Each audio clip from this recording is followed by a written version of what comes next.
Tavares Marks. I'll do that again. Tavares Marks, welcome to Virginia Free's interview process here. Thank you for joining us. Tell us about yourself and why you're running for the House of Delegates. First of all, thank you for having me, Chris. As you said previously, my name is Tavorise Marks. I'm a United States Army officer as well as a state employee. A little bit about myself before I tell you why I'm running. Just a little small piece about me. As I said before, I'm an Army officer. Began my career as a military police officer. Currently a military intelligence officer as well as emergency manager for the Virginia Army National Guard. I've worked for different agencies throughout the Commonwealth of Virginia. Still currently a state employee. Education background consists of I have a master's degree in urban affairs, urban planning. I'm an alumnus of Norfolk State University, Harvard University, Kennedy School of Government, and the University of Virginia. And pretty much in a nutshell, the reason why I'm running for the District 62 seat is I feel that the citizens of the district deserve a hands-on, transparent, and accessible elected official. Unfortunately, my opponent, he's not that very accessible. You don't see him too often unless you're in election year. And one of the main reasons why I actually decided to run was I reached out to him here this past December. He sends out a Christmas card that also has the attached survey of some of the bills that will be coming up in the House during the next session. And I answered the survey, and I also wrote at the bottom, please call me. I'd love to sit down and talk to you. I'm still waiting on the phone call. And everything I supported, he opposed, and most of everything I opposed, he supported. So, as a private citizen, I felt voiceless. I've never had political. I've never had a political office. I've never sought office. I've never ran a campaign. This is all very new for me. But having the support of my community, those who know me said that I'd be a great candidate, and they would stand behind me. Basically, pushed me to the forefront of actually throwing my hat into the ring and fighting for this nomination to carry on to the actual general election in November. Okay, well, those are very good reasons for running for a political office. Have you done any political training before in the past? Any work in the party? What's your political experience? My political experience, I'm a Democrat. I've assisted on campaigns. Recently, I assisted on Richard Mayor LeVar Stoney, volunteered for some stuff for his campaign. Congressman Bobby Scott, when I was an undergrad in college, each time he had a campaign, I volunteered by way of an old roommate of mine who actually was a part of his campaign and talked me into actually assisting with the campaign, going out knocking on doors, making phone calls, handing out flyers, just behind the scenes stuff. But I never had any political ambition. It was all about supporting the party because I always felt like the Democratic Party was the party of the masses, the party of the people for the most part. Okay. So that's basically my experience as far as being on campaigns and assisting with campaigns. I worked in the governor's office. Most recently, I was in the Department of Public Secretary of Public Safety and Homeland Security as a state resilience program manager. So I had the opportunity to actually see how state government works behind the scenes, working for Secretary Brian Moran in their Secretariat Department. So as far as political, government-wise, that's my experience dealing with campaigns and working at the government level. That's pretty good experience. Most people, the way you described your candidacy was like, hey, I'm kind of mad at my delegate. I'm going to get in there and fight for what I believe, perfectly legitimate reasons. But you do have some political experience, which is great. And you also have a great deal of experience in higher education, Norfolk State, Harvard, and University of Virginia. Tell us your thoughts on higher education. My thoughts on higher education, of course, being a product of two public schools, Norfolk State and the University of Virginia. I sincerely support public schools, their funding, ensuring that their livelihood going into the future, to educate future Virginians, not only just Virginians, but individuals across the country. I also support private institutions as well in their mission. But I feel like as a state government, we should really rally behind and ensure that our state universities are funded and have the assistance that they need. I also feel that our community colleges play a huge factor in higher education. I speak to youth right now sometimes, especially inner city youth, and I'll be honest, I tell people all the time that college is not for everyone. While I was growing up, it was all about you got to go to college, you have to go to college. But you can get good paying jobs today by just getting skills, whether it's a welder, plumber, HVAC training, going to the community college, getting a 2-year degree and learning how to operate a business and starting your own barbershop, cosmetology. So it's different facets and different ways in which higher education plays a integral part in our workforce development. And when it comes to workforce development and higher education, I believe the community college system plays the most important factor in that, and having that immediate impact of producing a educated, reliable, and dependable employee to immediately enter the workforce, opposed to like myself. I was a traditional college student and went directly out to high school. I spent 4.5, 5 years of undergrad completing my degrees, and then figuring out what I wanted to do next. I actually enlisted in the Army after college. And a lot of people wouldn't enlisted in the Army after college. You probably wouldn't have had a nice fancy job, but at the same time, I felt like I needed more leadership skills, and I also wanted to hold true to a commitment I made to myself. I actually enlisted in the United States Marine Corps my senior year in high school, about 150 some days after 9/11. I remember 9/11 like it was yesterday, and that was my driving force in wanting to enlist. I was fortunate enough to be offered a football scholarship to attend Norfolk State University and get a college education. Um, my parents couldn't afford for me to go to college out of pocket, so I saw it as a perfect opportunity to better myself as a person. And I jumped on the opportunity, and I still fulfill my commitment of going into the military afterwards. And the military also plays a very important factor in preparing students who decide not to pursue a higher education into doing 4 years, and even now the Army's offering 2-year contracts, and getting out, gaining a skill in the military, and being able to apply that to the civilian workforce, whether it's coming in, joining a construction company, your local utilities department, or gaining some valuable skill that can increase the opportunity of gaining employment within the workforce.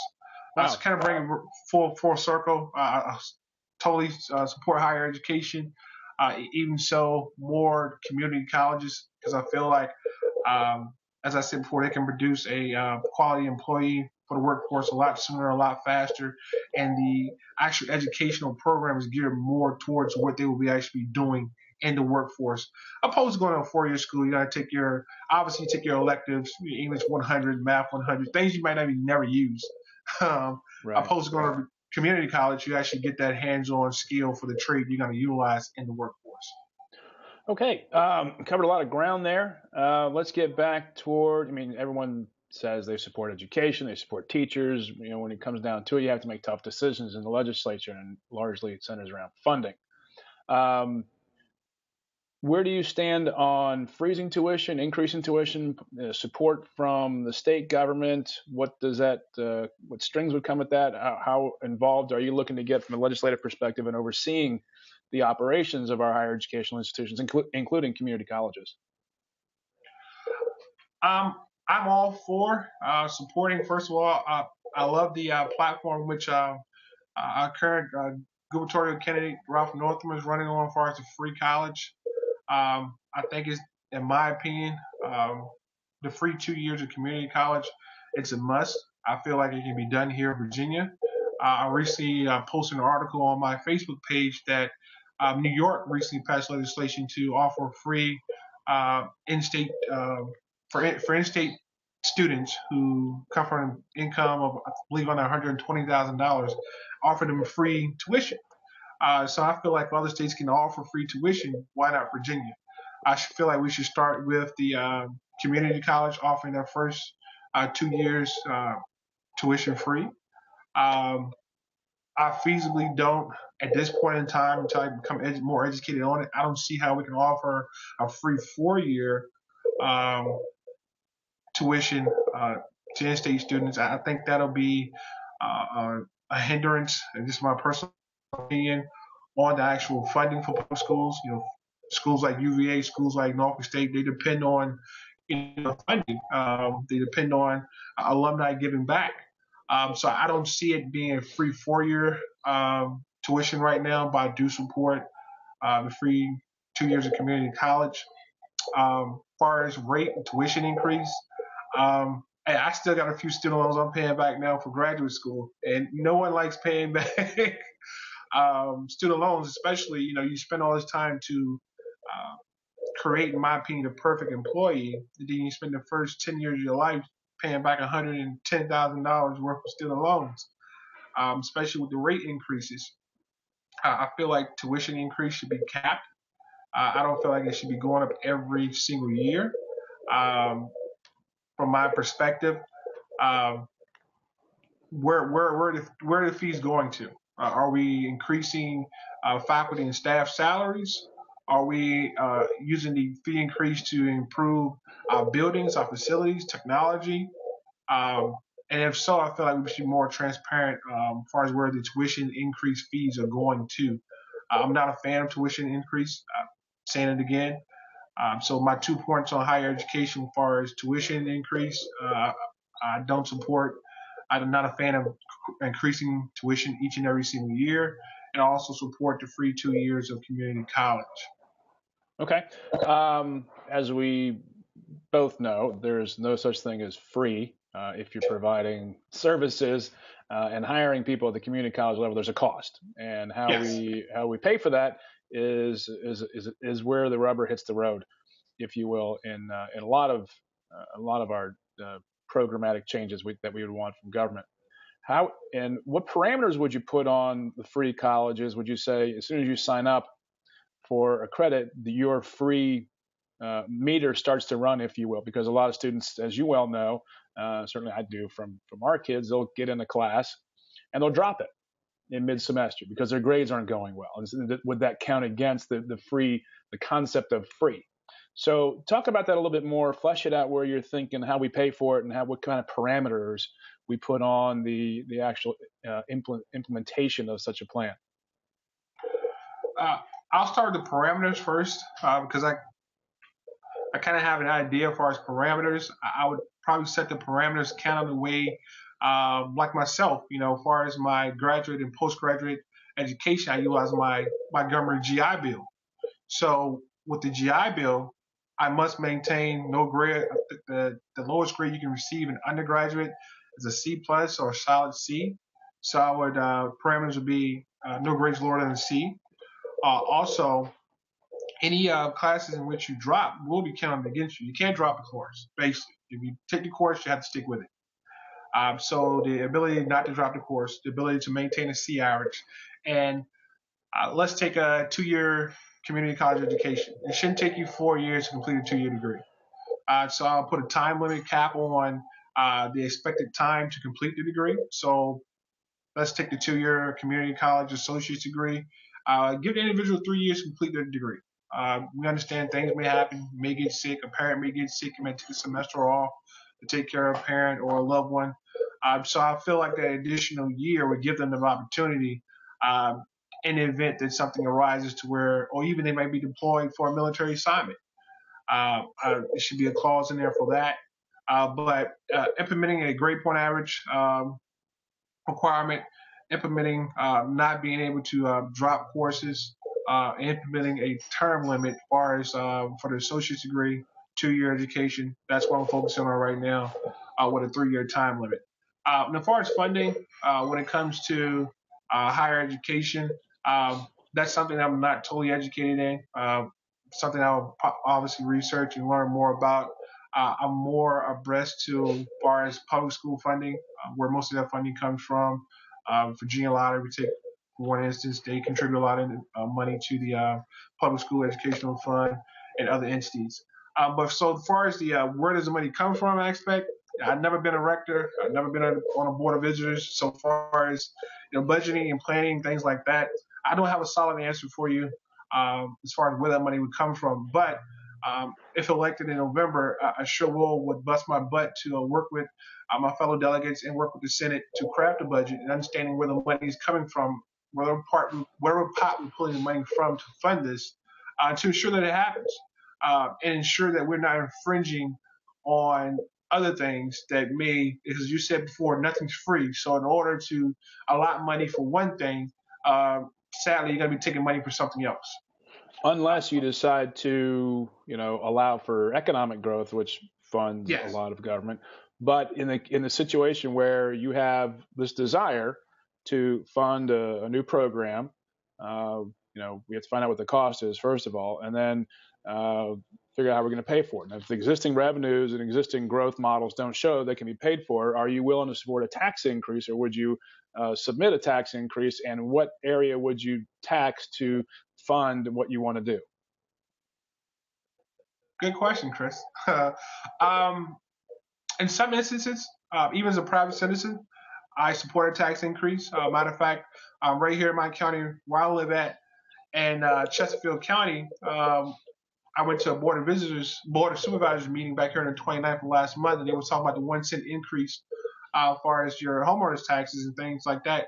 Well, one cent decrease, but that 1 cent would have been taken away from public education, funding our public schools.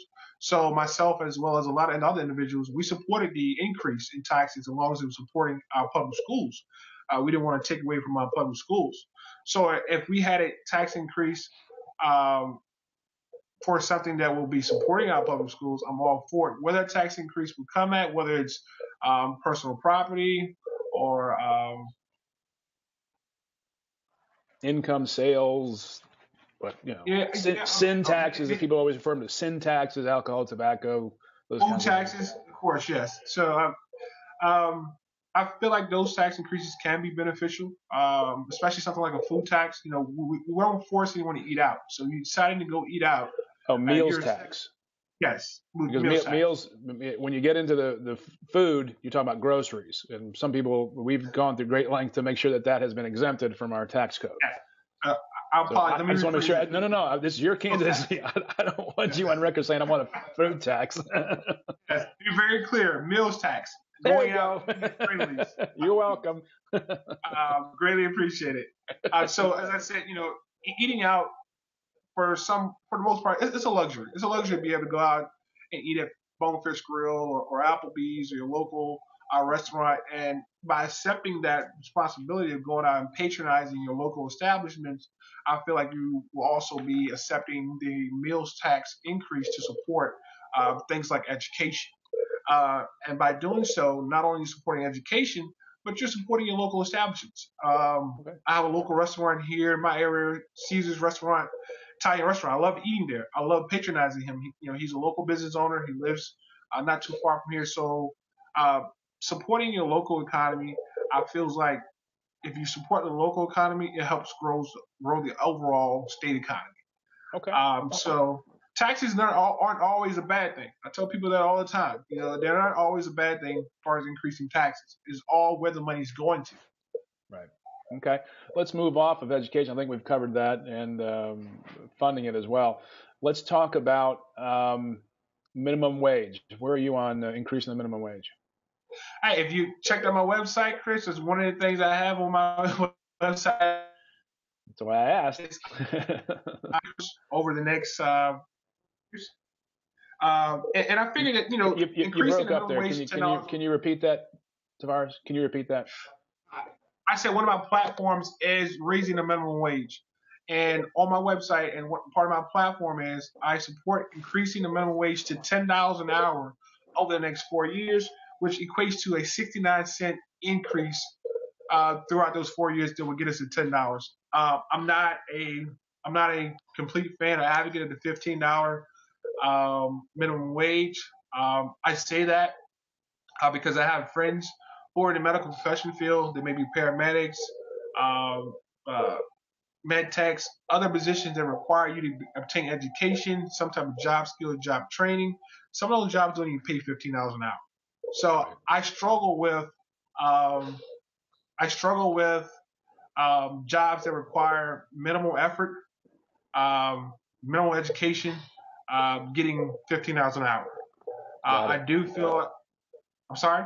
I got it. I think I understand. If at just in the interest of time, trying to tie a bow on this one, if we pass a minimum wage increase in whatever shape or form, would you be amenable to tying it to a COLA adjustment or CPI indexing, so we don't have to have this discussion every year and just let it be done? Yes, of course, because some areas, the cost of living, first of all, the cost of living in Northern Virginia obviously is higher than the cost of living in Southside Virginia or out west. So I think that that's cost of living increase is very much needed. DC itself, they already raised their minimum wage for the District of Columbia because I've lived in Northern Virginia area. It's expensive to live up there, so I think it's very important as well to include and look at the cost of living aspect of it as well. Okay. Let's switch over to healthcare. Where are you on expansion of Medicaid? I support Medicaid expansion, especially with the I support the ACA, the Affordable Care Act.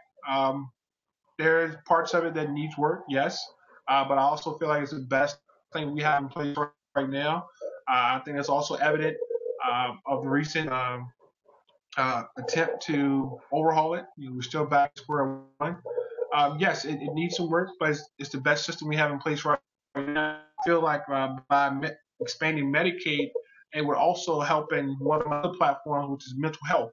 It'll Okay. free up additional money for mental health, and that's one of the main reasons why I support medication.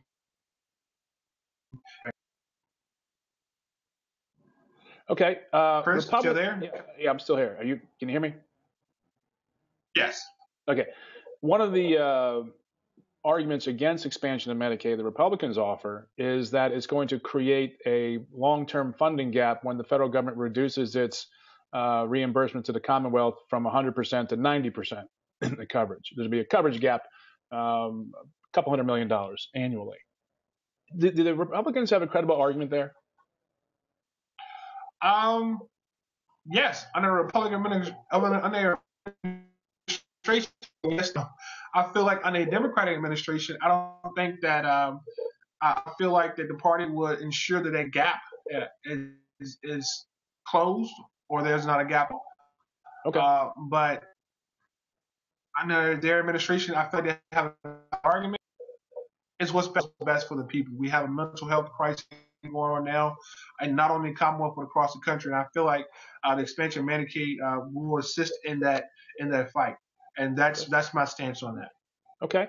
Do you support the Atlantic Coast Pipeline? That's been a big controversial issue in the gubernatorial nomination for the Democrats. Uh, in short, no, they're not. You do not support it? No. Okay. On transportation, where do you stand on funding our road system? Oh, I'm all for it. I'm totally behind better infrastructure, better roads. And saying that also, though, I want to point out that as far as going forward with transportation, I feel like we should look more into clean energy, ensuring our buses, our public transportation system go towards more clean energy, and become less reliant on gas, fossil fuels of that nature.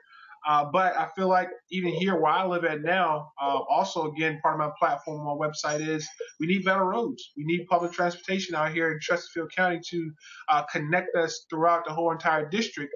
And by doing so, it also increases businesses' opportunity to uh, their reach as far as employees. You may have a well qualified employee who may live somewhere in Henrico, but the job may be here in Chesterfield.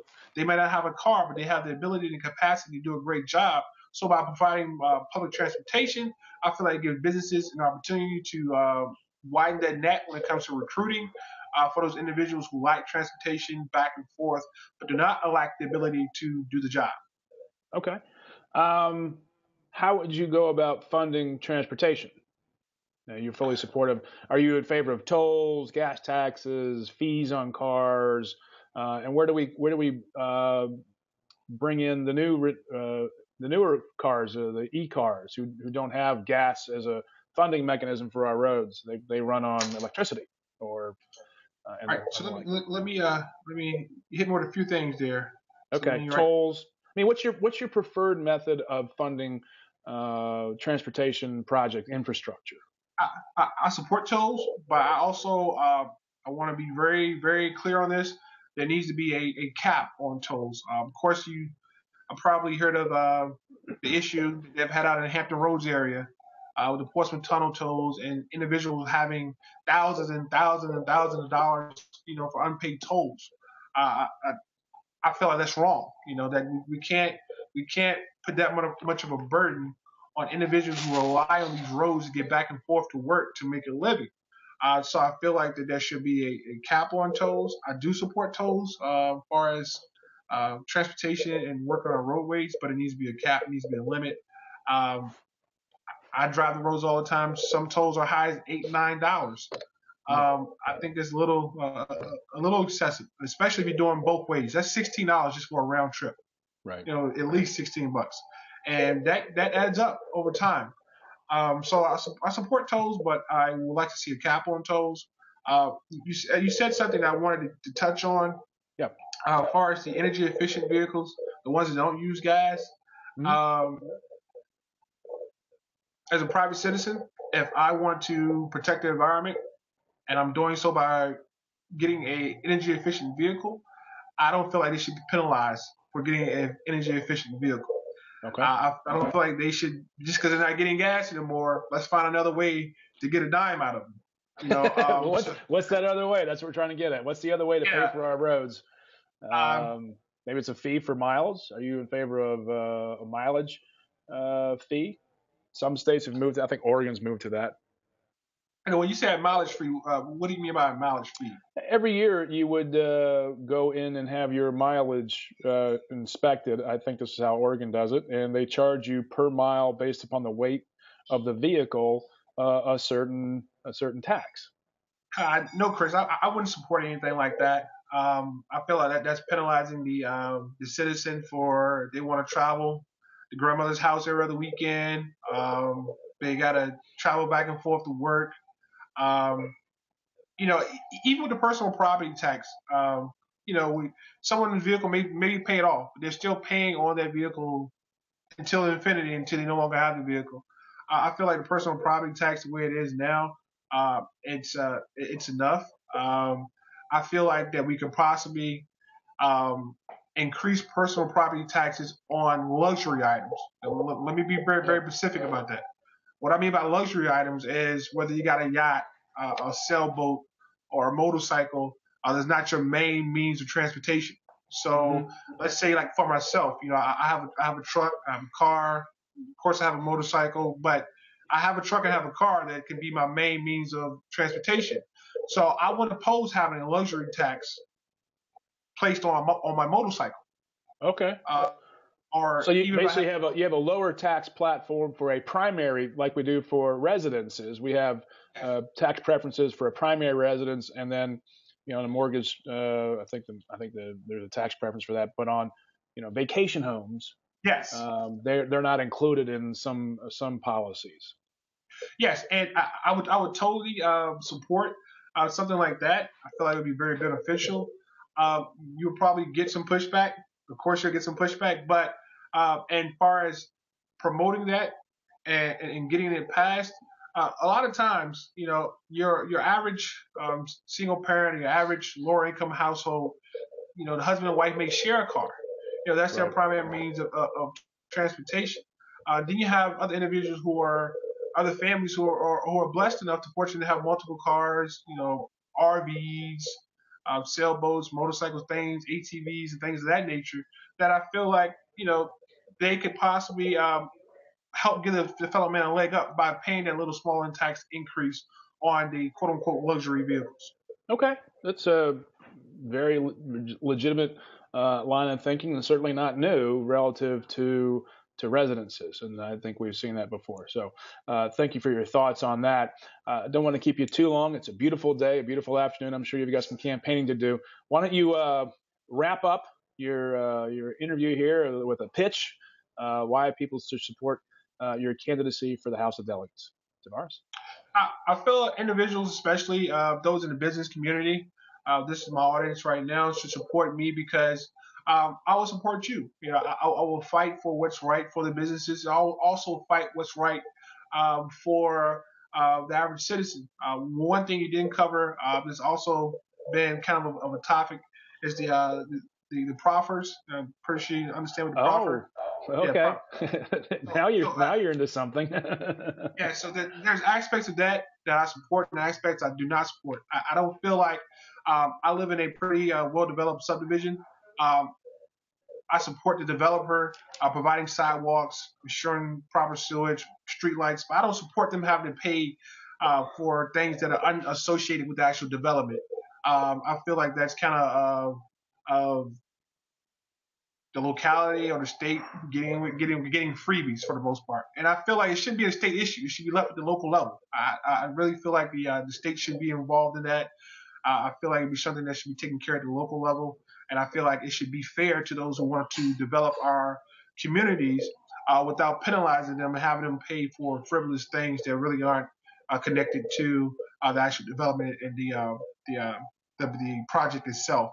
I'm always support businesses, small and large. I want to support what's right, not only for the business but for the consumer as well as for the actual average Jane and Joe like myself. Again, vote for me. You have a fighter in the General Assembly. You also have a person who's not afraid to compromise. In order to get things done together as Virginians, as a Commonwealth, we must find common ground, be willing to compromise. And I want to be that compromise for the business owner as well as for the average consumer and average citizen. Please, if I'm fortunate enough to get the Democratic nomination here on May 2nd, please support me in November to take home the seat for the 62nd and make some true changes here in our district, not only our district, but the Commonwealth itself. Okay, so I didn't know. May 2nd, what's the method of nomination? Is that a firehouse primary? Caucus. Yes, we're having a caucus May 2nd. Each locality, Henrico, Chesterfield, City of Hopewell, and Prince George County all have a designated location. Wow. You can get those locations by going to my Facebook page, Tavorise Marks for Delegate. And I have them listed there. They'll also be listed on my website, which is www.marksfordelegate.com. Marksfordelegate.com is the website. And the Facebook page again, since we're on Facebook right now, broadcasting. Facebook page is Tavorise, K Marks, Marks, for Delegate. Spell it Tavorise. I love the way you do this. Yes. Tavorise is spelled T as in Tango, A as in Alpha, B as in Victory. O as in Oscar, Rome, R as in Romeo, I as in India, S as in Sierra, and E as in Echo. All right. Tavorise, V as in Victory. Thanks for joining us today. I've enjoyed the conversation. Look forward to many more in the future. Take care. Thank you, Chris. It's been a pleasure. Yes, sir. Bye-bye. Bye. All right. Still there?